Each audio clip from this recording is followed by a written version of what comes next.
సిద్దిపేట జిల్లా బీఆర్ఎస్ కంచుకోట. జిల్లాలోని 4 నియోజకవర్గాల్లో బీఆర్ఎస్ ఎమ్మెల్యేలే ఉన్నారు.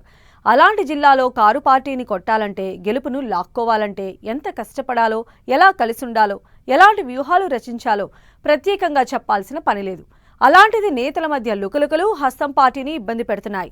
పార్టీ వర్గాలకు, డీసీసీ అధ్యక్షురాలికి మధ్య రోజురోజుకు దూరం పెరుగుతోందట. అసలు సిద్దిపేట కాంగ్రెస్లో ఏం జరుగుతోంది? ఆంక్షారెడ్డి తీరుపై ఎలాంటి చర్చ నడుస్తోంది?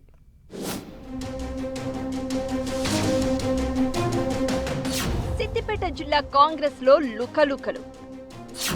డీసీసీ అధ్యక్షురాలి తీరుపై అసంతృప్తి.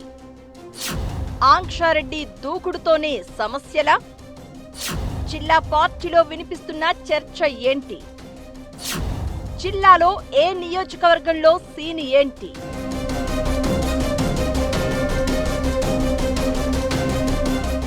సిద్దిపేట జిల్లా బీఆర్ఎస్ ఇలాఖా. జిల్లాలో మొత్తం 4 నియోజకవర్గాలు ఉంటే ఒక హుస్నాబాద్లో మాత్రమే కాంగ్రెస్ గెలిచింది.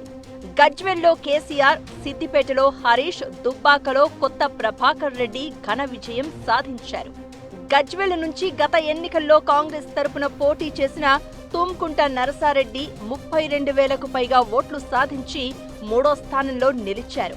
ఆయన కూతురు ఆంక్షారెడ్డే ఇప్పుడు సిద్దిపేట జిల్లా డీసీసీ అధ్యక్షురాలిగా ఉన్నారు.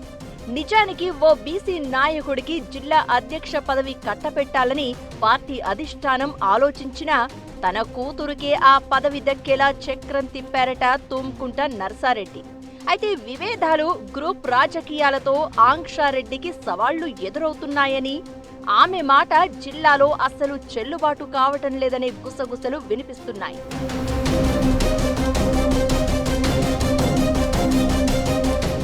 హుస్నాబాద్ నుంచి మంత్రి పొన్నం ప్రాతినిధ్యం వహిస్తున్నారు.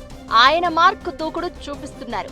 ఇక గజ్వెల్, సిద్దిపేట, దుబ్బాకలో గ్రూపు రాజకీయాలు పార్టీకి తలపోటుగా మారాయని, అక్కడి నాయకులు ఆంక్షారెడ్డిని కనీసం తమ నాయకురాలిగా కూడా గుర్తించడం లేదని టాక్ నడుస్తోంది. గజ్వెల్లో కేసీఆర్ను, సిద్దిపేటలో హరీష్ను ఓడిస్తానంటూ డీసీసీ అధ్యక్షురాలిగా బాధ్యత తీసుకున్నప్పుడు ఆంక్షారెడ్డి భారీ స్టేట్మెంట్ ఇచ్చారు. అయితే గజ్వెల్తో పాటు దుబ్బాక, సిద్దిపేటలో సొంత పార్టీ నాయకులే ఆమెను పెద్దగా పట్టించుకోవడం లేదట.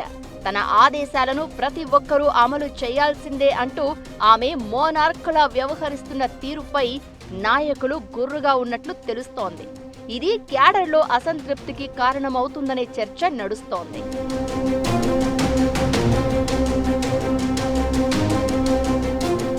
ఈ మధ్య సీఎం రేవంత్ సిద్దిపేట పర్యటనలోనూ కాంగ్రెస్ వర్గపోరు బయటపడింది. సిద్దిపేట ఇన్ఛార్జ్ పూజల హరికృష్ణ ఫోటో లేకుండా ఆంక్షారెడ్డి ఫ్లెక్సీలు దర్శనమివ్వగా, మరోవైపు డీసీసీ అధ్యక్షురాలి ఫోటో కాకుండా మైనంపల్లి హనుమంతరావు ఫోటోలతో ఫ్లెక్సీలు ఏర్పాటు చేసి సీఎంకు ఘన స్వాగతం పలికారు పూజల హరికృష్ణ. ఇది జిల్లా రాజకీయాల్లో కొత్త చర్చకు దారితీసింది. తుమ్కుంట, మైనంపల్లి మధ్య ఎప్పటి నుంచో విభేదాలు ఉన్నాయి.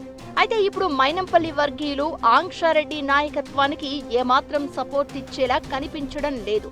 ఇక ఆమె దూకుడు కూడా జిల్లా పార్టీ పెద్దలకు, క్యాడర్కు మధ్య దూరం పెంచుతోందనే ప్రచారం జరుగుతోంది.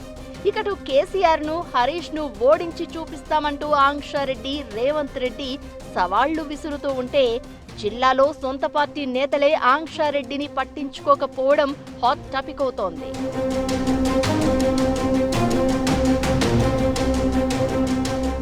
ఈ మధ్య జరిగిన మున్సిపల్ ఎన్నికల్లో పార్టీ ఘోర పరాజయానికి ఆంక్షారెడ్డి తీరే కారణం అనే చర్చ పార్టీ వర్గాల్లో జరుగుతోంది. గజ్వెల్, దుబ్బాక, హుస్నాబాద్, షేర్యాలలో ఎన్నికలు జరగ్గా ఒక హుస్నాబాద్లో మాత్రమే కాంగ్రెస్ విజయం సాధించింది. మిగతా చోట్ల గులాబీ జెండా ఎగిరింది. డీసీసీ అధ్యక్షురాలిగా అన్ని మున్సిపాలిటీలపై దృష్టి పెట్టి గెలిపించుకోవాల్సిన ఆమె కేవలం గజ్వెల్కే పరిమితం అయ్యారనే విమర్శలు వినిపిస్తున్నాయి. తీరా చూస్తే అక్కడ కూడా గెలవని పరిస్థితి.